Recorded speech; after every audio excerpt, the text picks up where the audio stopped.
Math can be all that hard and difficult to understand. Luckily, I am here to help. Hi, my name is Lenard, and I'm here to help you understand math one equation at a time. Today's topic is limits. A limit is a predicted value a function approaches as it reaches an independent variable.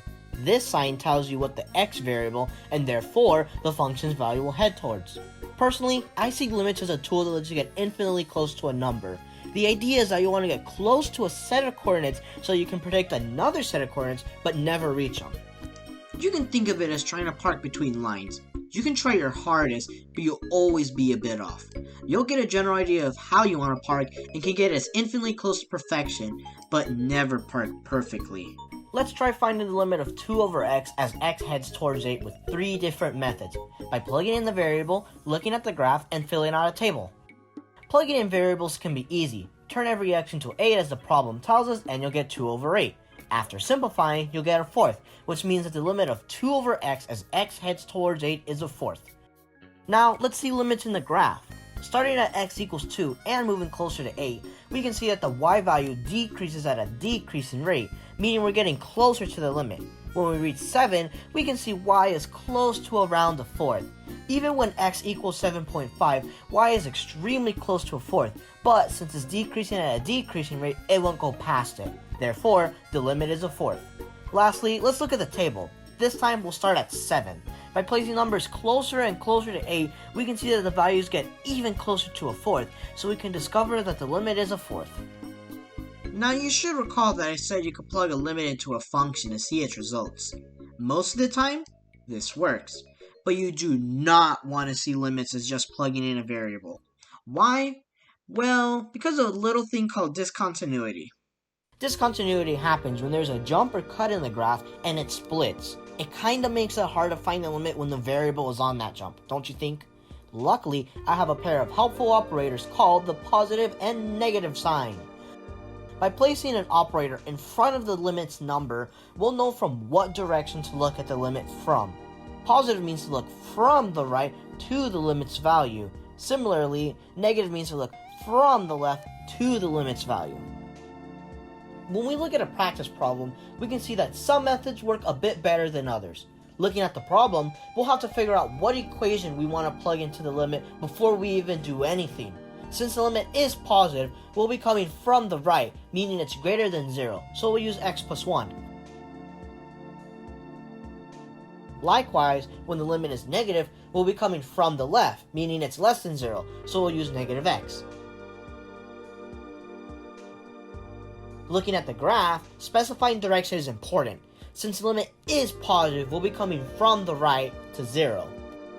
Now for tables, you might as well just solve for y, because you need to choose a function, then plug in values, which this is all essentially the equation method. Since the limit is positive, x plus 1 will be used. Just make sure to use numbers greater than, but still close to 0. You're probably already getting tired of me saying things like to the left or from the right, but I can't stress this enough. If there's an operator after a number in the limit, then the sign specifies starting location. It tells you what side to start on, not what direction to head towards. Now, I did say an operator in front of a number for a reason. It's because you can actually place an operator before a number to get a different expression. Now, of course, that's just 8, and you're just finding the limit of 8, but watch as I turn this 8 to its side. Positive and negative infinity is less of a number and more of an idea used to represent numbers so big or small that it's incomprehensible to understand. Something like this. Yeah. Usually for these types of problems, the operator tells you the value of infinity. If you have positive infinity, you'll have an infinitely large number, meaning you'll move to the right, since that's where large numbers are. Likewise, for negative infinity, you'll have an infinitely small number, meaning you'll move to the left, since that's where small numbers are. Let's test these ideas in infinity with new problems, starting off with plugging numbers. Now you can try plugging in numbers, but you can't really plug in infinity. Yeah. You can try plugging in really big numbers, but it can be long and tedious to calculate. Instead of doing that, there's a really fun trick. If you think about this function, the number with the biggest exponents matter the most when you place a large number in the variables, since they're the most influenced by said variable. Anything below the biggest exponent won't have a significant impact on the function's outcome. Using that idea, we can eliminate the rest of the function, keep the largest exponents, and simplify to get a half, the limit. Looking at the graph, we can see that the function gets closer and closer to a half, adding more decimal points so that the function never reaches a half but gets close to it. And finally, to test infinity in limits and tables, just plug in large or small numbers like you would for any other problem. And, well, that's about it. We learned what exactly a limit is, how the sign of a limit can influence its results, and how infinity plays a role.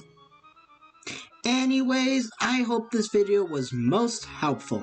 Now go ace that test.